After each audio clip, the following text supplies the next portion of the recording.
Oke, judul presentasi saya adalah karakteristik B30 Indonesia. Ya, mengapa saya sebut B30 Indonesia, bukan B30 saja? Silahkan ke slide berikutnya. Next. Ya, jadi B30 Indonesia itu campuran 30% volume biodiesel Indonesia plus 70% volume minyak diesel otomotif Indonesia juga, ya. Nah, minyak diesel otomotif itu kita namanya umumnya solar di sini. Sekalipun saya bertanya-tanya sebetulnya solar itu nama resmi minyak diesel Indonesia atau nama dagang Pertamina? Nah, itu yang menjadi pertanyaan. Tapi karena umumnya orang kenal solar, saya akan pakai kata solar, ya. Nah, jadi yang pertama kenapa saya bilang Indonesia? Solar Indonesia itu harus memenuhi syarat mutu yang ditetapkan Direktorat Jenderal Migas, Dirjen Migas, Kementerian ESDM. Nah, itu jangankan dengan negara maju, dengan negara tetangga di ASEAN sekalipun, syarat mutu ini belum tentu sama. Ada beda-bedanya. Masalah lebih baik, lebih buruk, itu nanti kita bisa diskusi lagi. Nah, kemudian biodiesel Indonesia harus memenuhi syarat mutu yang ditetapkan Direktorat Jenderal EBTKE, Energi Baru Terbarukan dan Konservasi Energi, Kementerian SDM Indonesia. Juga belum tentu sama dengan syarat mutu biodiesel di ASEAN ataupun di negara maju. Jadi, karena itu saya bilang B30 Indonesia. Ya, next. Terus. Nah, mengapa kita harus bicara masalah ini? Karena mutu biodiesel bergantung kepada minyak lemak bahan mentah. Jadi biodiesel sebetulnya itu dalam bahasa keilmuannya itu adalah campuran ester metil asam lemak. Jadi kalau disingkat bahasa Indonesia emal. Tapi kalau orang lebih senang katanya nyebutnya dalam bahasa Inggris FAME. Itu singkatan dari fatty acid methyl ester. Dibuat melalui proses transesifikasi minyak lemak, minyak nabati dengan metanol. Nah, tapi menurut teori bahan bakarnya ya, biodiesel itu sebaiknya yang paling baik itu kalau merupakan campuran yang seimbang antara ester metil asam lemak jenuh dengan ester metil asam lemak tak jenuh tunggal. Ya, mengapa? Karena kalau biodiesel itu komposisinya kira-kira begitu, maka biodiesel itu stabil. Pengertian stabil di sini adalah berdaya tahan baik terhadap mara bahaya perusakan oleh oksigen udara. Jadi biodiesel yang kurang baik dikocok dengan udara itu bisa rusak. Ya. Nah, itu ada dua tadi saya sebutkan, emal jenuh, emal tak jenuh tunggal. Nah, mengapa dua itu saja yang dikehendaki? Karena ester metil asam lemak tak jenuh ganda, ya, berasal dari asam lemak tak jenuh ganda, yang katanya bagus untuk makanan ya, omega 9, omega 6, omega 3 itu kan suka muncul di reklame-reklame tuh ya untuk minyak pangan. Nah, omega 6, omega 3 itu enggak bagus kalau di dalam biodiesel dijadikan esternya. Kenapa? Karena kestabilan oksidasinya itu sangat buruk. Sangat buruk dan sebetulnya punya efek seperti kalau dalam peribahasa itu karena nilai setitik rusak susu seberanga. Jadi walaupun sedikit itu bisa mendegradasi kestabilan oksidasi biodiesel. Nah, karena itu perbandingan emal jenuh, tak jenuh tunggal, tak jenuh ganda itu yang dipengaruhi oleh bahan mentah. Jadi bagaimana komposisi minyak bahan mentah. Oke, next, silakan. Nah, kita lihat sekarang perbandingan mutu minyak lemak bahan mentah di berbagai wilayah. Jadi kita di wilayah ASEAN itu normal menggunakan minyak sawit sebagai bahan mentah. Itu perbandingannya jenuh dan tak jenuh tunggal itu kira-kira seimbang. Lalu tak jenuh gandanya sedikit, cuma 10%. Kita bandingkan dengan Amerika Utara. Itu Amerika, Kanada, dan sekarang mungkin di Brazil, Argentina, itu pakai minyak kedelai. Nah, minyak kedelai itu jenuhnya sedikit, tak jenuh tunggalnya lebih banyak, paling banyak tak jenuh ganda. Jadi jelas itu biodieselnya itu tidak stabil ya terhadap udara. Nah itu bisa kelihatan kalau tadi di syarat kestabilan oksidasi ya yang dilihatkan Mas Cahyo tadi, kita itu 10 jam, Amerika itu cuma mensyaratkan 3 jam. Karena kalau lebih dari 3 jam, biodiesel yang dibuat dari minyak kedelai tidak tahan. Ya, jadi begitu. Lalu Eropa lebih baik dari Amerika, tapi lebih buruk dari kita. Ya, kalau pakai rapeseed, pakai bunga matahari lebih jelek lagi. Jadi sebetulnya kelihatan minyak sawit adalah bahan mentah alami terbaik. Ya, termasuk bukan hanya sawit sebetulnya, minyak kain yang kita punya, minyak kelapa itu juga bagus. Cuman minyak kelapa harganya lebih mahal dari minyak sawit. Nah, jadi ini sebetulnya alasan yang paling mendasari mengapa kita bisa sampai B30.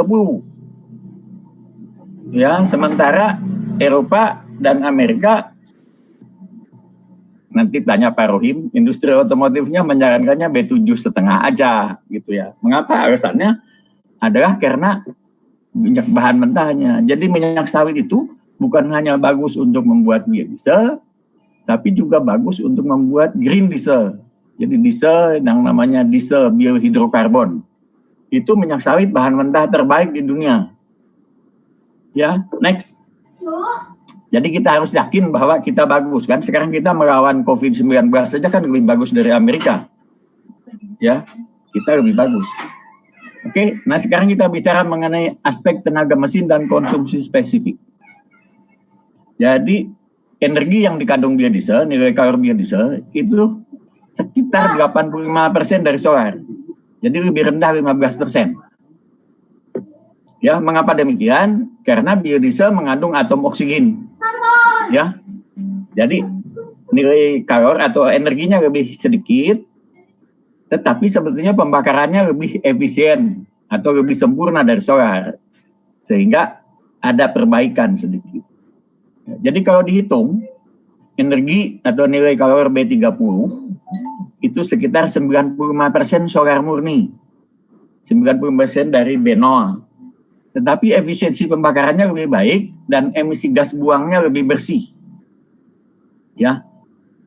Nah, kemudian karena efisiensi pembakaran lebih baik, walaupun turun 5%, biasanya kalau orang jujur-jujuran nggak merasa bahwa konsumsi bahan bakarnya sebetulnya naik sedikit. Ya, jadi konsumsi spesifik bahan bakarnya itu naik sedikit. Tapi sebetulnya tenaga mobil tetap, cuman karena butuh energi tetap, maka konsumsinya naik sedikit. Oke, kemudian next. Terus, nah ini yang jadi bahan perdebatan kalau setiap menentukan spesifikasi biodiesel. Ya. Jadi perbedaan sifat sedikit. Solar tidak suka air, sedangkan biodiesel atau EMA karena mengandung atom oksigen itu relatif lebih suka air dibanding solar. Nah, karena itu ya dalam praktek tangki yang akan digunakan untuk menyimpan B30 termasuk tangki bahan bakar kendaraan, kalau mau dipakai B30 itu harus diyakini dulu pertama-tama bebas dari air. Ya, bebas dari air. Jadi kalau tangki besar jangan sampai ada air di bawahnya, dibersihkan dulu. Dan selalu dijaga supaya air tidak masuk. Ya. Nah, masalah itu umumnya muncul kalau tata cara penyimpanan dan penanganan solar itu dikenakan pada B30. Merasa bahwa saya nanganinya biasanya juga begini. Nah, mestinya agak berubah sedikit. Sekarang kan COVID-19 saja memaksa kita berubah banyak ya. ke biodiesel lebih sedikit lah mintanya nanti. Nah, kemudian bahan bakar B30. Kalau solar dulu ada yang mengatakan saya simpan setahun nggak apa-apa, betul. Nah, biodiesel itu bahan bakar biodegradable. Sehingga B30 kalau disimpan terlalu lama di dalam tangki, katakan lebih dari 3 bulan, terus tidak dijaga supaya bebas air dan sebagainya, memang itu bisa rusak, didegradasi atau dirusak oleh mikroba. Karena itu manajemen bahan bakar sebetulnya harus sudah berubah supaya tidak terlalu lama menyimpan bahan bakar di dalam tangki. Begitu. Lalu next. Nah, lalu yang lain itu aspek daya menyapu atau membersihkan kerak. Jadi biodiesel atau EMA itu sebetulnya di industri kimia dikenal mempunyai daya melarutkan yang baik. Bisa dipakai solvent. Nah, konsekuensinya apa? B30 itu cenderung menyapu atau membersihkan kerak dari dinding tangki penyimpan. Jadi kerak-kerak di dinding tangki disapu semua lewat saluran bahan bakar, tertahan di filter. Bisa menyumbat. Tapi kan isi tangki tidak semuanya kerak. Hanya di awal aja keraknya itu tersapu, sesudah dinding tangkinya bersih ya berhenti juga. Jadi apa yang harus dilakukan itu adalah pada waktu pertama kali beralih dari bahan bakar B0 solar murni ke B30, bukan dari B20 ke B30 ya, karena kalau B20 ke B30 enggak apa-apa. Dulu waktu dari B0 ke B20, nah sekarang misalnya ada kendaraan beralih dari B0 ke B30, maka di minggu-minggu pertama penggunaan itu perlu sering-sering memeriksa filter.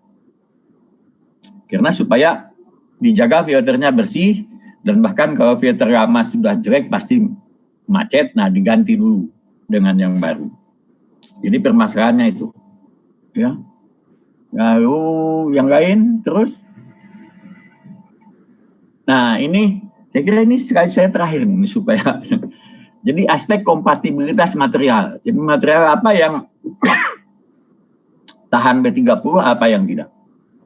Pertama, biodiesel itu tidak kompatibel dengan logam tembaga, dengan logam timah putih maupun timah hitam, dengan logam seng atau zinc atau Zn, lalu campuran mereka itu, kuningan dan perunggu. Lalu biodiesel juga tidak kompatibel dengan bahan logam, umumnya adalah karet alam maupun karet sintetis. Nah ini pengalaman saya misalnya ada kapalnya angkatan laut yang saluran pipanya itu tembaga. Maka kita usulkan ke pemerintah supaya kapal-kapal seperti itu diberi dispensasi tidak memakai B30 karena bisa merusak mesinnya. Ya, jadi logam dan non logam itu ada yang tidak kompatibel. Nah, jadi B30 mestinya tak berkontak dengan peralatan atau underdeal yang dibuat dari material-material yang saya tuliskan di atas itu. Nah, material yang disarankan untuk menangani biodiesel atau B30 itu adalah baja karbon, baja anti karat, stainless steel, aluminium, lalu selang-selang karet itu diganti dengan atau teflon, atau Viton, atau nylon 66. Saya kira itu yang semua yang bisa saya presentasikan. Nanti kita kalau memang ada yang kurang jelas, ada yang minta mau tanya lebih, silahkan di sesi tanya jawab. Sekian aja, terima kasih Pak Moderator, Pak Yuswono, saya kembalikan waktunya.